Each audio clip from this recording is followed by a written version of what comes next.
अस्सलामु अलैकुम रहमतुल्लाहि व बरकातुहू। अज़ीज़ तलबा व तलबात, आइए जमात पंजुम सबक नंबर 17 है लिबास हमारी ज़रूरत। प्यारे बच्चों, ये बात तो हम जानते ही हैं कि लिबास हमारी बुनियादी ज़रूरत है। ये ने बुनियादी ज़रूरतें रोटी, कपड़ा, मकान और लिबास। उसी के साथ अब प्यारे बच्चों तालीम भी हमारी बुनियादी ज़रूरत में शामिल है। तो देखिए प्यारे बच्चों, लिबास इंसान के लिए बहुत ही ज़्यादा ज़रूरी है। हर इलाके के लोग अपने एतबार से अलग अलग कपड़े मुंतखब करते हैं, लिबास मुंतखब करते हैं और ज़ेबतन करते हैं।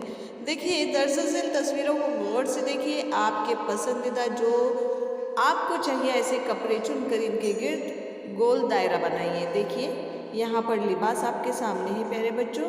इनमें से लिबास जो आपको पसंद है इसे चुनना है और उसके अतराफ़ में क्या करना है, गोल दायरा बनाना है। देखो छोटे बच्चों के भी कपड़े हैं, बड़े लोगों के भी कपड़े हैं। तो इसमें से जो आपको पसंद है आपके टेक्स्ट बुक में उसके गिर्द क्या करना है, हमको दायरा बनाना है। देखिए प्यारे बच्चों, बहुत प्यारे प्यारे लिबास है जो बिल्कुल आपको पसंद आने जैसे हैं, है ना। देखिए ठीक है, आप क्या करना है, देख अब आपके मुंतखब किए हुए तमाम कपड़ों की तादाद चौकोन में लिखिए। इस चौकोन में आपको लिखना है कि आपने कितने कपड़े मुंतखब किए हैं। अब ये देखिए कि क्या आपके और आपके दोस्त के मुंतखब किए हुए कपड़ों की तादाद मिलती जुलती है। उसके बाद मुंतखब किए हुए कपड़े आप किस किस दिन पहनेंगे ये आपको बताना है। इस तरह प्यारे बच्चों आगे सवालात पढ़ना है और उसके जवाबात उसके सामने चौकोन में लिखना है। अब देखते हैं हम आगे कि ये कपड़े कहाँ से बनते हैं। क्या आपको मालूम है ये कपड़े कहाँ बनते हैं? तो चलिए आज हम देखते हैं कि ये कपड़े आखिर आते कहाँ से हैं। तो हम मुख्तलिफ़ किस्म के कपड़े पहनना पसंद करते हैं और हम ये भी चाहते हैं कि वो हमारे पास हो। आपके इर्द गिर्द या आपके गिर्दो पेश में रेलवे स्टेशन, बस स्टैंड, ईंटों की भट्टी, जंगल वगैरह में बसने वाले लोगों से मुलाकात कीजिए। दर्ज नुकात की मदद बुनियाद पर इनसे बातचीत कीजिए और अपने बयाज में इंदराज कीजिए। उनके पास कुल कितने कपड़े हैं, गर्मी में वो कौन से कपड़े पहनते हैं, सर्दियों में किस किस्म के कपड़े पहनते हैं, ये सारे सवाल प्यारे बच्चों आपको उन लोगों से पूछना है। बारिश में कौन से कपड़े इस्तेमाल करते हैं, त्यौहार और ख़ास मौके पर कौन सा लिबास पहनते हैं, दिन भर में कितनी मरतबा कपड़े तब्दील करते हैं, दर्ज वाला सरगर्मी से आपको क्या मालूम होगा, ये भी आपको क्या करना है, इंदराज करना है। तो चलिए बच्चों अब आगे देखते हैं हम।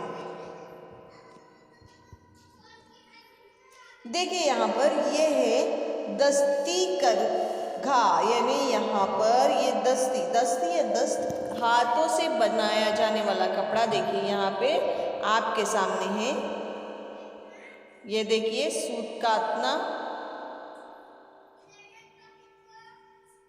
अगर आपके इलाके में इस तरह कोई सनत है तो वहाँ पर अपने माँ बाप के साथ ज़रूर जाइए और वहाँ पर यहाँ पर दिए गए सवालों के जवाबात तलाश कीजिए।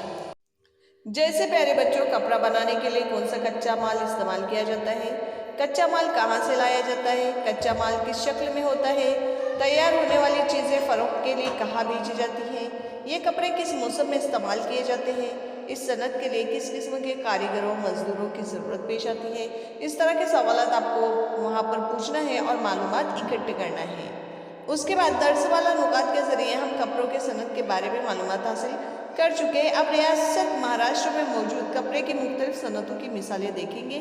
पैठन की पैठनी, येवला की साड़ी, औरंगाबाद की घुंघरू शालें, सोलापुर की चादरें, इंचल करंजी की दस्ती और मशीनी करघों पर तैयार होने वाले कपड़े वगैरह। अगले सफ़े पर दिए हुए नक्शे से ये बात समझ में आएगी। ऐसे सनतों को नक्शे के इशारिया में लिखिए जिन्हें आप जानते हैं लेकिन नक्शे में दर्ज नहीं है। नक्शे में इन मकामात की निशानदेही कीजिए। देखिए यहाँ पर ये नक्शा है हमारा और ये इशारिया है। देखिए इचल करंजी के लिए यहाँ पर आपको जो सिंबल दिया हुआ है स्टार की तरह। सोलापुर की चादर देखिए येलो है, घुंघरू शाल ग्रीन, येवला की साड़ी पर्पल है, पैठन की पैठनी ये है। ठीक है, तो चलिए आप देखते हैं हम ये देखिए, ये है सोलापुर। यहाँ पर सोलापुर में येलो कलर में बताया हुआ है।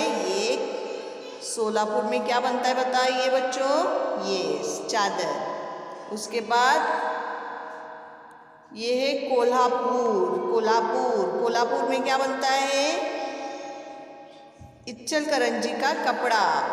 उसके बाद औरंगाबाद घुंघरू शाल, और नासिक येवला की साड़ी। देखिए यहाँ पे है।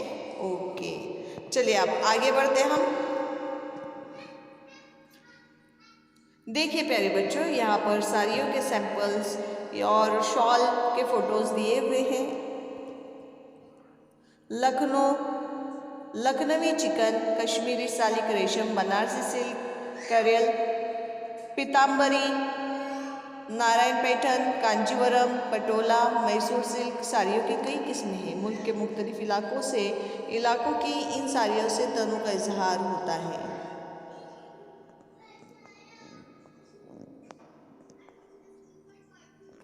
देखिए यहाँ पर और एक बैनुल अक़वामी नक्शा दिया हुआ है।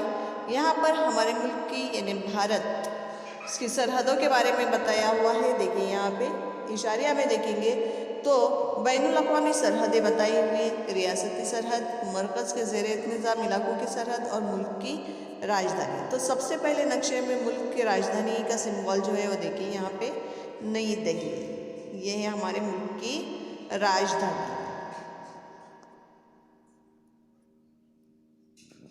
तो इस तरह से प्यारे बच्चों आज हमने बहुत ही ज़्यादा मालूमात हासिल किए हैं। देखिए प्यारे बच्चों, इब्तिदाई दौर में इंसान जो है वो कपड़ों का इस्तेमाल नहीं करता था। उसके जिस्म पर बहुत सारे बाल हुआ करते थे, मगर वक्त बदलते गया इंसान ने दरख्तों की छालों का इस्तेमाल करना शुरू किया। उसके बाद इंसान ने जो है वो कपड़ा लपेटना शुरू कर दिया। बाद का दौर इस तरह से आया कि इंसान ने धोती कुर्ता पहनना शुरू किया, और अब ये पैंट शर्ट पहनकर इंसान का ये अलग दौर आया हुआ है। तो वक्त के साथ साथ ये लिबास में तब्दीलियां होते गई। प्यारे बच्चों, हमारा मुल्क भारत कई मज़ाहिब का गहवारा है और इसमें कई मौसम भी होते हैं। जैसे 4 मौसम हैं साल के, तो हर कोई अपने इलाके के एतबार से प्यारे बच्चों लिबास ज़ेब करता है। यानी जैसा मौसम होता है उस लिहाज से वहाँ के लोग कपड़ों का इस्तेमाल करते हैं।